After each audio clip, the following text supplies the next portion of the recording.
저희가 비행기를 요즘에 타기는 좀 어려운 시절입니다. 우리 또 지현 집사님고 한국에 나가시는데 또 코로나 바이러스 또 저기 잘 또 살균하고 그랬겠죠. 비행기 안에 이제 이렇게 여러 좌석이 있잖아요. 이렇게 등급이 매겨져 있습니다. 그래서 거기에도 1등석이 있고 또 비즈니스석이 있고 또 일반석이 있습니다. 그래서 그 나오는 음식도 다르고 또 의자 사이즈도 다르고 그렇습니다. 뭐 자본주의 시대에 충분히 이해가 되고 말이죠. 그래서 더 돈을 많이 내는 사람들은 더 편하게 더 좋게 이제 여행을 하게 되어 있습니다. 근데 만약에 교회 안에 그런 차별이 있다라고 생각하시면 어떤 생각이 드십니까?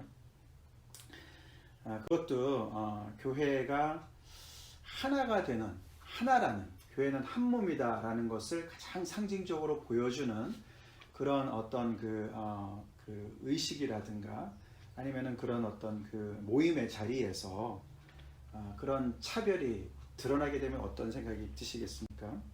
이제 오늘 본문이 바로 그런 내용이에요. 교회가 한 몸이다, 하나다 라는 것을 가장 상징적으로 보여주는 것이 성만찬이잖아요. 그죠? 주의 만찬입니다. 그런데 이 고린도 교회가 너무나 유감스럽게도 그 자리가 오히려 분쟁이 일어나는 자리가 되었습니다. 오늘 이 바울이 이제 그 이야기를 하는 거예요. 너무나 안타까운 일입니다. 그래서 바울이 너네 모임이 오히려 유익하지 않고 오히려 엄청난 해를 정말 끼치는 그런 모임이 되었다라고 이야기를 합니다. 그래서 그 어떤 그 하나님으로부터 주의 징계를 받아서 그들 안에 약한 자도 병든 자도 많고 영적인 잠자는 자도 아니면은 정말 그것 때문에 죽었다라고 얘기할 수 있는 그런 일도 이제 일어나지 적지 않게 일어났다라고 이야기를 하면서 너의 스스로를 분별하고 판단해라. 안 그러면 하나님 앞에 너네 스스로가 징계를 행하지 않으면은 하나님으로부터 정죄함을 세상과 함께 정죄함을 받을 때에 정말 함께 받게 될 것이니까 정신을 정말 차려야 된다라고 이야기를 합니다. 무슨 일이 벌어졌길래 그렇게 됐을까요? 사실 우리가 오늘 23절부터 26절까지는 저희도 이제 그 선창실 할 때마다 이제 주로 이제 이렇게 인용하는 그런 말씀 아닙니까? 근데 오늘 이런 문맥상 속에서 사실 그거를 이제 더 이해하게 되는 것이죠. 이거는 좀 이제 그 당시에 그런 좀 세팅을 좀 생각을 해봐야 됩니다. 우리가 요즘에 행하는 거랑 굉장히 다른 것이죠. 이게 내용을 보시면은 그들이 주의 만찬을 행할 때에 그 주의 만찬만 우리가 하듯이 그렇게 행하지 않았습니다. 그들이 그것을 할 때는 각자가 음식을 많이 가져온 거예요. 이제 부자들은 더 많이 가져오고 없는 분들은 조금밖에 못 가져오고 그러면서 일반 음식과 함께 주의 만찬을 같이 행했습니다. 그리고 또 이게 이제 우리 같이 이렇게 큰 건물에서 모이는 것이 아니고 건물이 없었으니까요. 그래서 어떤 그 조금 넓은 집을 가지고 있는 그런 집에서 모이지 않았습니까? 가정교회 같이.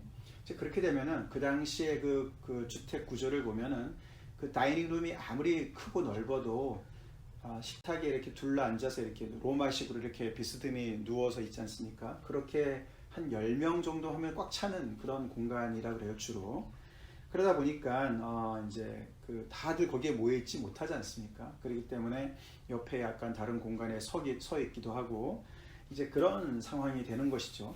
그러면 이제 다른 룸이나 이렇게 해서 한 30-40명 같이 모여서 이제 예배를 드리고 성찬식을 하는 이제 그런 이제 상황인 것입니다.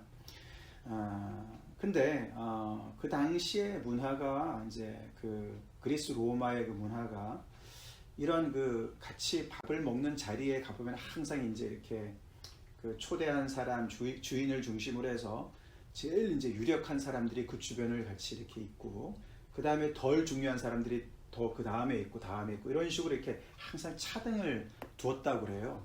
그래서 음식이 나오는 음식도 다르고 이제 이런 모든 것들이 이 이제 주의 만찬이 벌어지는 상황에서 다 일어나고 있는 것이었어요.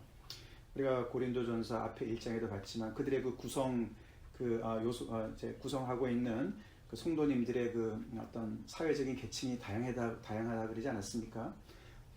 예를 들어서 배운 사람들, 가진 사람들, 문벌 좋은 사람들이 덜어는 있지만 많지는 않은, 그래서 종의 신분으로 있는 사람, 종의 신분에서 자유케 된 사람, 이런 사람들이 함께 어우러져 있는 교회였단 말이죠. 그러다 보니까 있는 사람들은 음식도 많이 가져오고 일찍 와서 기다릴 수도 있는 거고, 아니면 종이나 아니면 좀 더 일을 해야 되는 사람들은 좀 늦게 올 수도 있는 거지 않습니까? 일이 끝난 다음에 와야 돼. 그러다 보니까 함께 한 자리에서 정말 형제 자매 되는 것을 가장 이제 표현해야 되고, 그것을 경험하는 그런 그 주의 만찬의 자리에서 오히려 여기 앞에 보니까 너희가 함께 모여 주의 만찬을 먹을 수 없으니 21절 이는 먹을 때에 각각 자기의 만찬을 먼저 갖다 먹음으로 어떤 사람은 시장하고 어떤 사람은 취함이라. 그래서 내가 많이 가져왔으니까 내가 내 음식 먼저 먹는데 무슨 문제가 있냐 그러면서 기다리지 않고, 뒤에 보면은 33절에 그런즉 내 형제들아 먹으러 모일 때에 서로 기다리라. 바울이 그렇게 얘기를 이제 합니다. 근데 그렇게 기다리지 않고 먼저 자기가 먹을 걸 다 갖다가 먹는 거예요. 이제 그게 같이 다 모여 있는 자리인데 거기 바로 음식이 주변에 모여 있어서 다 중요한 거 좋은 거 다 먼저 먹고 뒤에 서 있는 사람들은 먹을 게 없어졌는지 아니면 늦게 왔는지 잘 모르겠지만은 하여튼 간에 어떤 사람들은 너무 많이 먹어서 그 자리에서 취하기도 하고, 어떤 사람은 시장하게 아무것도 먹지 못하고 그렇게 이제 그 자리를 떠나면서 교회도 별거 아니구나. 이게 우리가 형제 자매라며. 근데 부자들이 다 자기네 가져온 거 다 먹고 자기네 음식 좋은 거 자랑하는 거야 뭐야. 결국 그렇게 돼서 이제 이 빈궁한 자들을 부끄럽게 만들었다 이거죠. 22절에 너희가 먹고 마실 집이 없느냐? 너희가 하나님의 교회를 업신여기고 빈궁한 자들을 부끄럽게 하느냐? 아니 그렇게 너네 음식을 가져와서 너네가 먹으려면 와서 자랑할 게 아니고 그런 건 너네가 집에서 먹고 같이 먹으려고 가져온 그런 음식과 주의 만찬이 있으면은 형제 자매가 함께 다 참여해서 교회로 한 몸으로 모여서 정말 주의 만찬의 의미를 제대로 새기고, 그리고 서로가 정말 하나됨을 더 이렇게 확인하는 그런 자리가 돼야지. 어떻게 너희가 하나님의 교회를 업신여기고 우습게 여기고 빈궁한 자들을 부끄럽게 만드느냐라고 얘기하면서, 어제랑은 다르게 어제는 칭찬한다 이렇게 얘기했는데 오늘은 이것 때문에 내가 절대로 너희를 칭찬하지 않겠다. 그렇게 바울이 이야기를 하는 것이죠. 그러면서 이제 그 주의 만찬이 어떤 의미인지를 23절부터 26절까지 다시 이야기를 하지요. 이거는 내가 너네한테 준 교훈이 아니고 내가 너한테 전해준 것은 이건 내가 받은 것이다. 주께 교회로부터 받은 것이다. 그러면서 그 예수님의 잡히시기 전날 밤에 행하셨던 그 마지막 만찬의 의미를 다시 되새기면서 두 가지를 강조하죠. 그것을 얘기하면서 나를 기념하라, 나를 기억해라. 그렇게 얘기했는데 첫 번째는 너희를 위하는 내 몸이다. 떡을 떼어서 주시면서 이것은 내 몸인데 한 사람을 위한 것이 아니라 너희를 위한 것이야. 그것이 초점이죠. 너희를 위하는 내 몸이야 라고 이야기를 하셨고요. 즉 예수님께서 자신을 내어주시는 그런 대속의 은혜, 사랑, 희생, 그것을 얘기하는 것이죠. 그것을 기억하라. 두 번째로는 이 피는 새 언약을 맺는 것이야. 그렇기 때문에 나를 그렇게 기억해라. 그렇게 얘기를 하는 것이죠. 어디를 보나 이 고린도 교회의 이 유력한 자들은 이 주의 만찬의 의미를 제대로 파악을 못했던 것이죠. 주님께서 당신의 몸을 들여서 사신 이 교회를 그 안에서 너무나 이기적이고 자기 것을 챙기고 오히려 드러내고 자랑하는 그 몸을 하나로 만들기는커녕 자기 거를 내어주기는커녕 희생하기는커녕 그것을 가지고 오히려 자기를 높이는 그런 엄청난 잘못을 범한 것이고, 또 새 언약이라는 것은 하나님과의 언약, 개개인의 언약이 아니라 공동체와 하나님과의 언약이잖아요. 개개인의 언약뿐만 아니라 공동체와 언약. 그래서 하나님과도 우리가 언약을 맺었지만 서로 간에서도 형제 자매로 새 언약을 맺은 거 아닙니까? 그죠? 그래서 우리가 앞에 10장 16절 17절에 보시면은 우리가 축복하는 바 축복의 자는 그리스도의 피에 참여함이 아니며 우리가 떼는 떡은 그리스도의 몸에 참여함이 아니냐. 떡이 하나요 많은 우리가 한 몸이니 이는 우리가 다 한 떡에 참여함이라. 그 우상 제물과 연결할 때 설명할 때 참여한다, 펠로십, 코이노니아 얘기를 하는데 그리스도의 피에 함께 참여하고 그리스도의 몸에 함께 참여하는, 그래서 우리가 한 몸을 이루었다 그렇게 얘기를 합니다. 그래서 이렇게 예수님께서 하신 이 모든 것들의 의미를 완전히 상실한 이제 그런 완전히 주의 만찬이 어떤 부자들의 사교 모임이 되어버린 그러한 상태를 이제 질타하는 것이죠. 하나가 되어서 정말 세상에 그 어디에서도 이룰 수 없는 신분의 격차를 다 뛰어넘고 모든 차별을 다 뛰어넘고 그런 빈부의 격차도 뛰어넘고 유대인과 헬라인의 격차를 다 뛰어넘는 것이 정말 가장 비주얼하게 나타나는 자리가 주의 만찬이 되는데, 오히려 그 자리에서 신분과 소유의 격차가 더 뚜렷하게 나타나는 그런 일이 벌어졌다. 이제 그것이 이제 가장 직접적인 표현이 18절입니다. 11장 18절에 너희가 교회에 모일 때에 너희 중에 분쟁이 있다. 이게 이제 교회에 모일 때라는 게 그냥 교회 건물에 모일 때 그런 뜻이 아니에요. 이것은 너네가 하나님의 교회로서 하나된 어떤 그런 무리로서 하나님의 부르심을 받은 그런 한 백성으로서 예배를 드리러 모인 자리에서 오히려 분열이 되었다. 어셈블리인데 유나이티드 된 그런 모임이 바로 교회인데 거기에서 분열된 것이 드러나는 자리가 오히려 되었다. 그렇게 얘기를 하는 거예요. 그래서 그는 엄청나게 이제 심각한 얘기를 하는 것이죠. 뒤에 사실 27절부터 나오는 그 이야기 우리도 이제 여러 번 같이 이야기를 했지만 그러므로 누구든 주의 떡이나 잔을 합당하지 않게 먹고 마시는 자는 주의 몸과 피에 대하여 죄를 짓는 것이다. 사실 그래서 합당하지 않게 먹는 게 뭐냐 그랬을 때 우리는 개개인의 죄를 사실 많이 생각하는데요. 이 문맥상으로 보면은 개개인의 어떤 그런 도덕적인 죄를 다루는 얘기가 아니고 지금 이런 사회적인 그 교회의 어떤 공동체 안에서 서로가 이렇게 파당을 짓고 주님의 그 원래 주의 만찬의 그 의미를 역행하는 그런 그 모습을 얘기하는 거예요. 그렇게 하면서 어떻게 정말 주의 만찬의 정말 의미를 완전히 상실하고 오히려 그것을 정말 대적하는 그런 모습으로 주의 만찬을 주의 몸과 피를 이제 욕되게 하느냐라는 것이죠.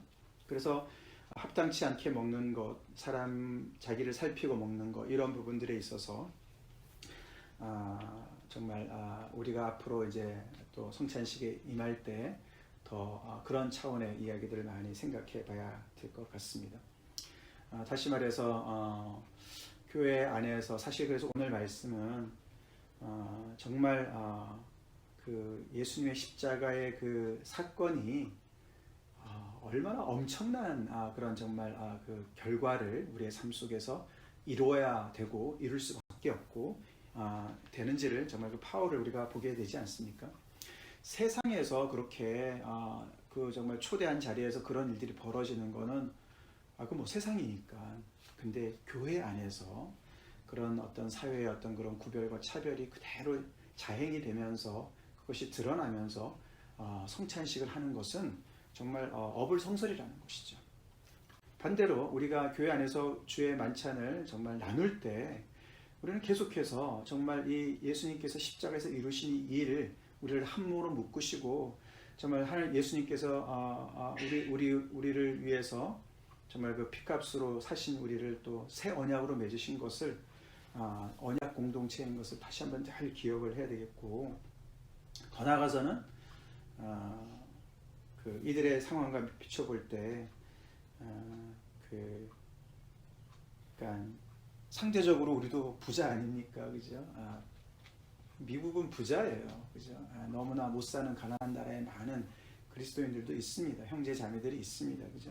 그렇기 때문에 사실 이렇게 교회적으로 봐도, 전체 그림으로 봐도 이제 참 어떻게 보면은 못 먹고 굶주리는 그런 형제 자매들도 사실 이제 생각이 나야 되는 자리가 바로 그 자리라는 것이죠.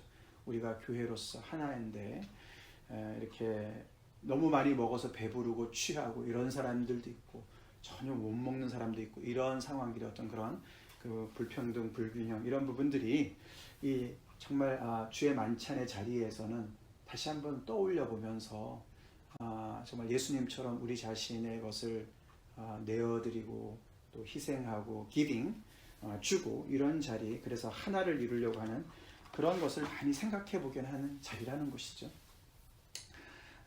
그런 말씀이 오늘 이 주의 만찬에 대한 말씀입니다.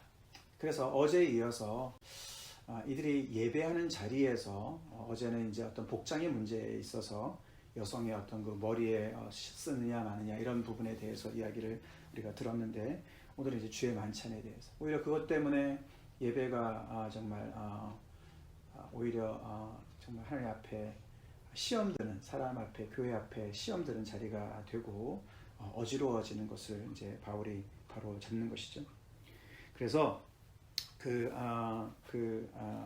자신들을 살펴보고 돌이키라 그러고 33절에 그런즉 내 형제들아 먹으러 모일 때에 서로 기다리라.